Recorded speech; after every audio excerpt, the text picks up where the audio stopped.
الجليل الخطيب الأكبر المرزا محمد أطهر قدس الله روحه الطاهرة، الذي كان قد عرف بالخطيب الأكبر والأشهر الموفق لخدمة المنبر الحسيني ومداومة خدمة سيد الشهداء سلام الله عليه.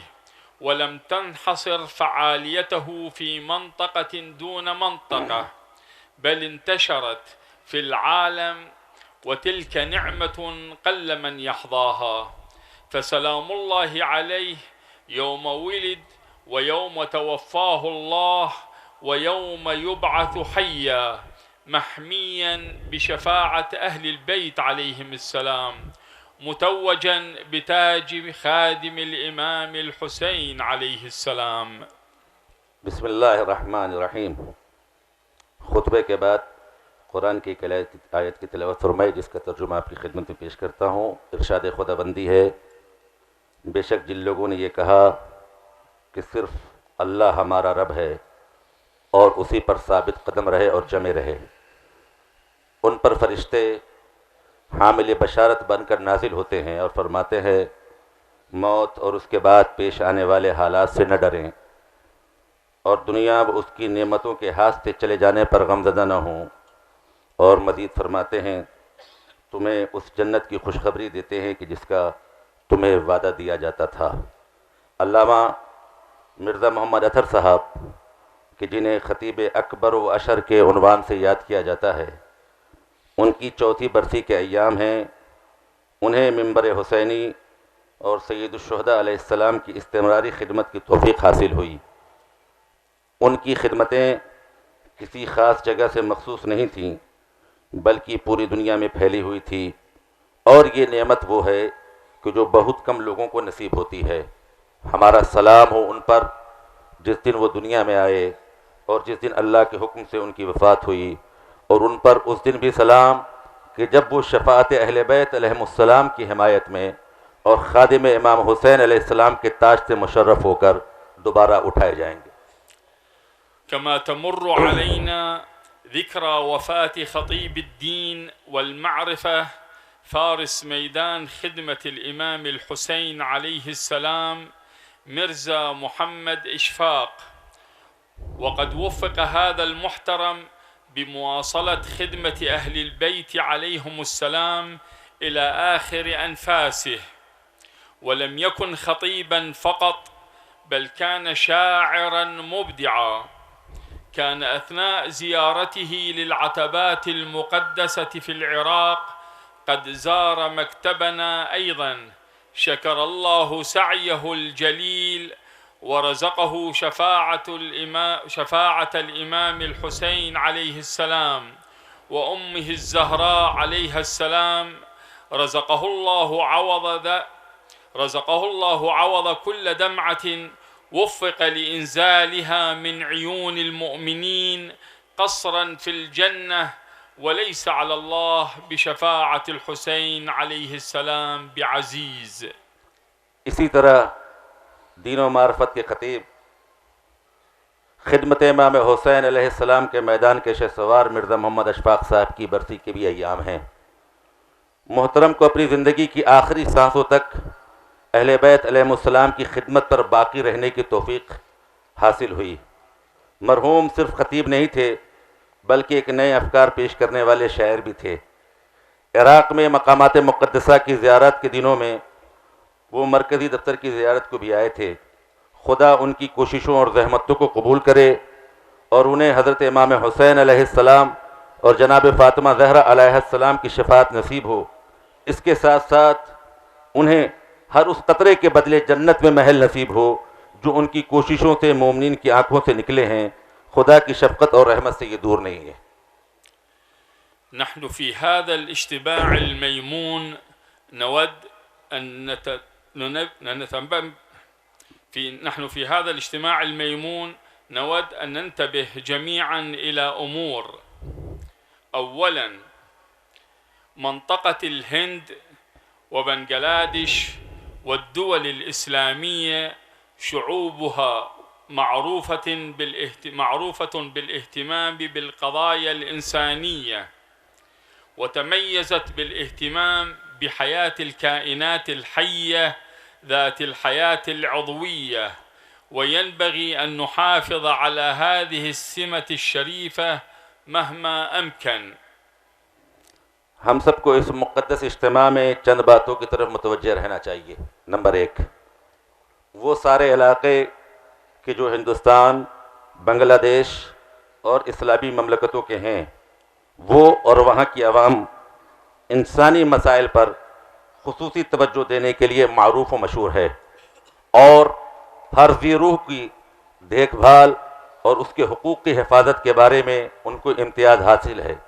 اس لیے ضروری ہے کہ ہر ممکن طریقے سے اس علامت اور پہچان کو باقی رکھا جائے۔ ثانیاً، ينبغي التركيز في العلاقات الودية بين شعبي الهند والشعب العراقي ضمن الإطار الديني القويم. نمبر 2، صحیح دین کے دائرے میں ہمیں ہندوستان اور عراق کی عوام کے درمیان آپسی رشتے اور تعلقات پر نظر مرکوز رکھنا چاہیے۔ ثالثا ينبغي أن نعلم أن قوام البشرية واستقامتها وللمسلمين بالخصوص وشيعة أهل البيت عليهم السلام بالأخص إنما يتوفر بالتزامنا بالدين وتربية أفلادنا وأولادنا ضمن التعاليم الدينية الصحيحة وجعل عوائلنا في إطار الشريعة المقدسة. وينبغي أن يعلم الآباء أن الخطوة الأساسية في جلب الأولاد في الأجيال القادمة إلى الدين تتحقق في التزام الوالد وكل من له دخل في التربية بالدين قولا وعملا، فإن الأولاد يتأثرون بأبسط حركة شاذة يرونها أو يحسون بها من الوالد أو الجد أو المربي. نمبر 3، ہمیں مطلع اور متنبہ ہونا چاہیے کہ انسانیت کی طاقت اور سالمیت خاص طور پر مسلمانوں اور بالاخص اہل بیت علیہم السلام کے شیعوں کی دین کی پابندی اور اپنے جگر کے ٹکڑوں اور اپنی اولاد کی تربیت حقیقی دین کی تعلیم کی روشنی میں اور اپنے گھر کو شریعت مقدسہ کے حدود کی پابندی میں ہی پنہا ہے۔ ساتھ ساتھ والدین کو پتہ ہونا چاہیے کہ آنے والی نسلوں کو دین کا پابند بنانا والد اور ہر اس شخص کے جس کا تربیت میں دخل ہے قول و فعل میں دین کی پابندی کے ذریعے ہی متحقق ہوگا، اس لیے کہ اولاد اپنے والد اور سرپرستوں کی ہر چھوٹی سے چھوٹی حرکت سے متاثر ہوتی ہے۔ رابعا المدارس الدينية التي أسسها علماؤنا الماضون ضمن الحوزة في مدينتنا العزيزة لكنو، وكذلك المدارس التي تأسست أخيرا، يجب علينا جميعا المحافظة على شرافتها وجمالها العلمي والروائي القديم، وذلك بالمحافظة على المناهج الدراسية القديمة التي أسسها أو تبناها علماؤنا الأبرار رضوان الله عليهم۔ ہمارے اس شہر لکھنؤ میں حوض علمیہ کے ضمن میں وہ دینی مدارس کہ جن کی بنیاد ہمارے ماضی کے علماء کرام نے رکھی تھی، اسی طرح وہ بھی مدارس کہ جن کا قیام بعد میں ہوا ہے، لازمی ہے کہ ہم سب ان کی عزت و شرف کو قدیم علمی و روایتی جمال اور خوبصورتی کے ضمن میں باقی رکھیں۔ اسی طرح ہمیں علماء کرام کے ذریعے قائم کیے گئے قدیم دراستی نظام جسے ہم منہج کہتے ہیں، اس منہج کو بھی باقی رکھیں اور اس کی حفاظت کریں۔ خامسا علينا جميعا أن نحافظ على المشاعل التي أشعلها علماؤنا الأبرار لتنير لنا طريق العلم والعمل، وأن نحافظ عليها وندافع عنها لنتمكن من مواصلة ذلك الدرب الذي مهده لنا أولئك الأبرار، شكر الله مساعيهم الجميلة۔ نمبر 5، ہم سب کو چاہیے کہ ان چراغوں کو روشن رکھیں اور ان کا دفاع کریں جن کی بنیاد علماء کرام نے ڈالی تھی، تاکہ علم و عمل کے میدان میں ہم منور ہوتے رہے اور نیک بندوں کی کوششوں اور ان کے طریقوں کو باقی رکھ سکیں۔ سادسا يجب أن نعلم جميعا أن العزة والكرامة إنما تتوفر في العلم والعمل، ويمكن تقسيم العلم بلحاظ الحاجة إلى صنفين، أحدهما ما يستعان به لإصلاح الجسم وتوفير ضرورياته كافة، والمدارس الرسمية من المبدأ وإلى الجامعات نشطة خصوصا في الهند، وتسعى جاهدة في التنمية والتوسعة والاستمرار لطريق النور وإبعاد الظلمة عن المجتمع. والصنف الثاني ما يستعان به على إصلاح النفس وصياغتها في قالب سليم لتصبح مدرسة خير وشرف وعزة وكرامة، وهذا يتحقق في ضمن المدارس الدينية والحوزات العلمية الشريفة. فعلى رواد هذه المدارس على اختلاف مراتبهم الجدة والتفاني في التنمية والإشاعة والتوسيع والمحافظة لنتمكن من مواكبة الزمن المتطور في مختلف جوانب الحياة بإنارة الطريق للأجيال القادمة. أرجو الله سبحانه أن يقرب ذلك اليوم ليعود فيه نشاط الحوزة العلمية في لكنو إلى سابق العهد، وليس ذلك على الله بعزيز. ہم سب کو معلوم ہونا چاہیے کہ عزت و کرامت علم و عمل سے ہی حاصل ہوتی ہے، اور نتائج کے اعتبار سے ہم علم کو دو حصوں میں تقسیم کر سکتے ہیں. پہلا یہ کہ جس سے جسم کی اصلاح اور زندگی کی تمام ضرورتوں کو پورا کرنے میں مدد حاصل کی جاتی ہے. ابتدائی اسکول سے یونیورسٹیوں تک، خاص کر ہندوستان میں، ہمیں بھرپور کوشش کرنا چاہیے کہ اس میں ترقی اور وسعت یقینی بنے اور ہمارے معاشرے میں نورانی راستے باقی رہیں اور جہالت کے اندھیروں سے دور رہیں.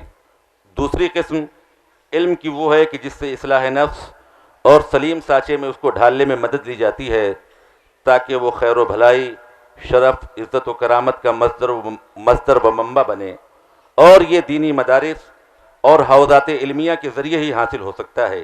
اس لیے ان مدارس کے ذمہ داروں پر اختلاف مراتب کے حساب سے لازمی ہے کہ وہ اس کو باقی رکھنے، اس کی ترقی، اس کی حفاظت کے لیے مخلصانہ کوششیں جاری رکھیں تاکہ بدلتے زمانے اور ترقی کے حساب سے آنے والی نسلوں کے لیے راستے منور رہیں.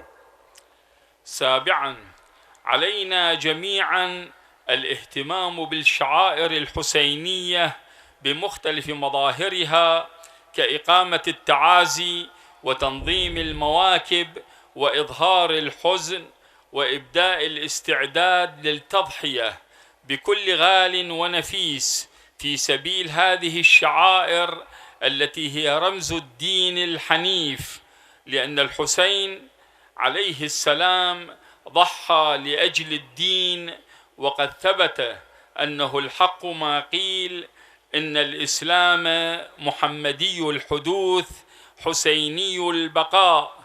فليعلم العالم إن هذه الشعائر هي حدقات عيوننا وخلجات قلوبنا. لن تقف هذه الشعائر إلى أن نسلمها لحفيد الحسين المنتظر عجل الله تعالى فرجه، متوجين بتاج فدائي الحسين عليه السلام، ونستحق شفاعته وشفاعة جده وأمه إن شاء الله تعالى. والسلام. بشیر حسین النجفی، النجف الاشرف، العراق. آخری چیز آپ کی خدمت میں عرض کرنا ہے، ہم سب پر لازمی ہے کہ شاعر حضرت امام حسین علیہ السلام پر خصوصی توجہ دیں. ان کے مختلف طور و طریقوں اور انداز کے ساتھ کہ جس میں مجلس و ماتم کا اہتمام و انعقاد، جلوس عزا کا اہتمام، غم و اندوہ کا اظہار، اور ان شاعر حسینیہ کے لیے اپنی ہر قیمتی اور نایاب چیزیں قربانی کے لیے تیار رکھنا شامل ہے. اس لیے کہ حسینی شاعر دین اسلام کی ریڑھ کی ہڈی ہے. حضرت امام حسین علیہ السلام نے دین کی خاطر اپنی قربانی پیش کی تھی، اور یہ بات چاہے جس نے بھی کہی ہو ثابت ہو چکی ہے کہ اسلام کی ابتدا محمدی ہے اور اس کی بقا و سلامتی حسینی ہے. پوری دنیا پر واضح رہنا چاہیے، پوری دنیا پر واضح رہنا چاہیے کہ یہ شاعر حسینی ہماری آنکھوں کا نور اور ہمارے دلوں کی دھڑکن ہیں. جب تک حضرت امام حسین علیہ السلام کے وارث حضرت امام زمانہ کے سپرد کے سپرد ان شاعر حسینی کو نہیں کر دیتے اس وقت تک یہ رکنے والی نہیں ہے۔ حضرت امام حسین علیہ السلام کے فدائیوں کے تاج سے مشرف کیے جائیں گے اور بالنتیجہ حضرت امام حسین علیہ السلام اور ان کے نانا رسول اللہ اور جناب فاطمہ زہرا علیہ السلام کی شفاعت کے مستحق قرار پائیں گے۔